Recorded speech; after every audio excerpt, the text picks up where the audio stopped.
Apparition. The supernormal manifestation of people, animals, objects, and spirits.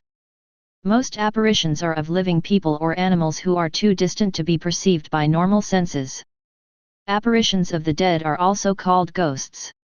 Despite extensive studies since the late 19th century, science still knows little about the nature of apparitions. Characteristics.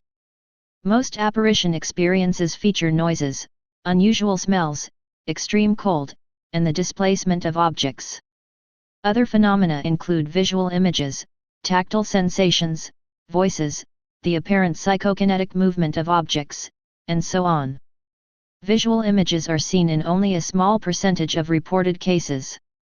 A study of apparitions published in 1956 by American psychical researcher Hornell Hart and collaborators showed no significant differences between characteristics of apparitions of the living and of the dead. Some apparitions seem corporeal, while others are luminous, transparent, or ill-defined. Apparitions move through solid matter and appear and disappear abruptly. They can cast shadows and be reflected in mirrors. Some have. A possible apparition captured on film. Apparition was not visible when photographer took picture inside the Duomo Church in Parma, Italy. Jerky and limited movements, while others are lifelike in movement and speech. Apparitions invariably are clothed. Ghosts appear in period costume, and apparitions of the living appear in clothing worn at the moment. More than 80% of the apparitions cases that have been studied manifest for a reason, such as to communicate a crisis or death, provide a warning, comfort the grieving, or convey needed information. Some haunting apparitions seem to appear in places where emotional events have occurred, such as murders or battles, while other hauntings seem to be aimless. Apparitions can be divided into at least 7 types. 1. Crisis apparitions, usually visual images, which appear in waking visions or dreams at a moment of crisis, such as to communicate dying or death. Typically, but not always, they appear to individuals who have close emotional ties to the agent, the person who is the source of the apparition. 2. Apparitions of the dead, manifestations of the deceased, usually within a short time after death, to comfort the grieving or to communicate information, conclude unfinished business, or announce a role as guardian spirit. 3. Collective apparitions, manifestations of either the living or dead that occur simultaneously to multiple witnesses. Approximately 1/3 of reported apparitions are witnessed collectively. 4. Reciprocal apparitions, apparitions of the living in which both agent and percipient, the person who perceives the apparition, separated by distance, experience each other simultaneously. A possible explanation is that the agent has a strong desire or impulse to see the percipient and unconsciously projects out of body. See out of body experience, OBE. 5. Veridical apparitions, apparitions that can be corroborated by fact. Veridical apparitions are of most value and interest to parapsychologists. 6. Deathbed apparitions, visual images of divine beings, religious figures, luminosities, and dead loved ones that are reported by the dying in the last moments of life. See deathbed visions. 7. Apparitions in cases suggestive of reincarnation, announcing dreams, in which the deceased appears in a dream to a member of the family into which it will be born. Such dreams occur frequently among the Tlingit and other native Northwest American tribes, and in Turkey, Burma, and Thailand. See reincarnation. Systematic studies of apparitions were inaugurated in the late 19th century by the Society for Psychical Research, SPR, London. Founding members Edmund Gurney, Frederick W. H. Myers, and Frank Podmore questioned 5,700 people about apparitions of the living and published their findings in Phantasms of the Living, 1886. In 1889 a census of hallucinations was undertaken by Henry and Eleanor Sidgwick, Alice Johnson Myers, A.T. Myers, and Podmore. They polled 17,000 people, of whom 1,684, 9.9%, reported having apparitional experiences of either the living or the dead. Some experiences were witnessed collectively.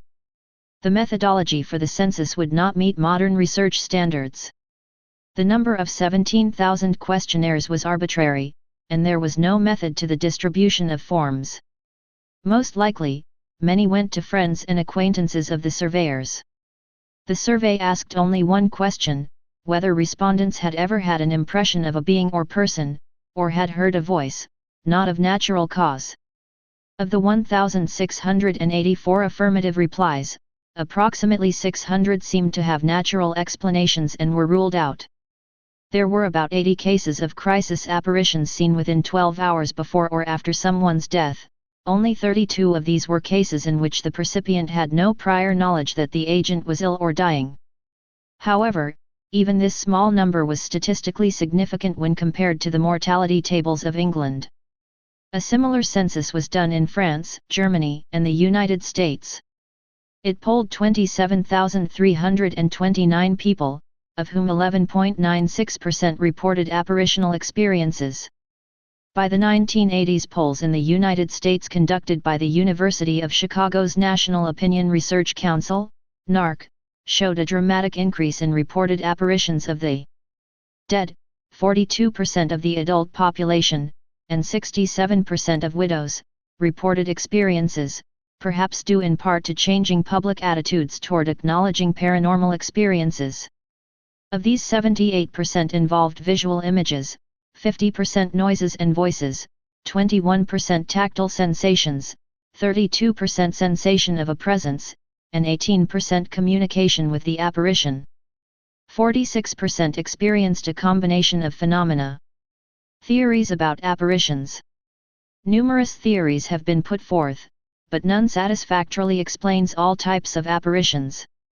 Both Gurney and Myers believed apparitions were mental hallucinations. Gurney proposed they were produced by telepathy from the dead to the living. In collective cases, he said that a single percipient received the telepathy and in turn telepathically transmitted the hallucination to other witnesses. That theory, however, cannot explain why witnesses in a collective case noticed different details. Myers, who believed in survival after death, began to doubt the telepathic theory as early as 1885. In Human Personality and the Survival of Bodily Death, 1903, he proposed that apparitions had a phantasmogenic center, a locus of energies that could be perceived by the most psychically sensitive people. He conceived of a subliminal consciousness as the basis from which consciousness springs, and which survives the body after death. He theorized that the subliminal consciousness was receptive to extrasensory input. An elaborate theory of idea patterns was proposed by English researcher G. N. M. Tyrrell in Apparitions, 1943-1953.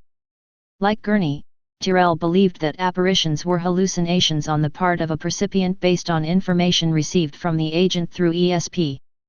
The hallucination was created in a two-part drama.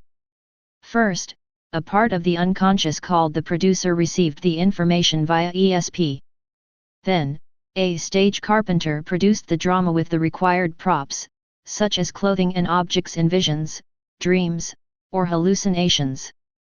Other theories propose that apparitions are astral or etheric bodies of the agents, an amalgam of personality patterns, which in the case of hauntings are trapped in a psychic ether or psi field, recordings or imprints of vibrations impressed upon some sort of psychic ether, which play back to sensitive individuals' personae or vehicles through which the I-thinking consciousness takes on a personality, perhaps not fully conscious, as well as temporarily visible form projections of the human unconscious, a manifestation of an unacknowledged need, unresolved guilt, or embodiment of a wish, projections of will and concentration, see thought form, true spirits of the dead, localized phenomena with their own physicality, directed by an intelligence or personality. No conclusive evidence has been found to indicate whether apparitions are animated by personalities, however. The ability to have hallucinatory experiences may be a function of personality. In his examination of hallucinatory cases, researcher Andrew Mackenzie found that about one-third of the cases occurred just before or after sleep, see hypnagogical hypnopompic states, or when the percipient was awakened at night. Other experiences took place when the witness was in a state of relaxation, doing routine work in the home, or concentrating on some activity such as reading a book.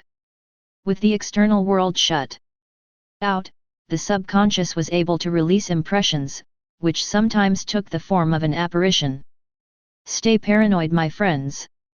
Sources: Lloyd Auerbach. ESP, Hauntings and Poltergeists, A Parapsychologist's Handbook. New York, Warner, 1986, Richard Cavendish. The Encyclopedia of the Unexplained. New York, McGraw-Hill, 1967, Tracy Cochran. The Real Ghostbusters. Omni 10, number 11, August 1988, 3536+, Charles Emmons. Chinese Ghosts and ESP, Metuchen, New Jersey, Scarecrow Press, 1982, Andrew Greeley. Mysticism Goes Mainstream. American Health, January/February 1987, 47-55, Celia Green and Charles McCreery. Apparitions. London, Hamish Hamilton, 1975, Edmund Gurney, F. W. H. Myers, and Frank Podmore. Phantasms of the Living. 1886 London, Keegan Paul, Trench, Trubner & Co., Limited, 1918, Hornell Hart. 6 Theories about Apparitions. Proceedings of the Society for Psychical Research 50, May 1956, 153-236, Hornell Hart. The Enigma of Survival.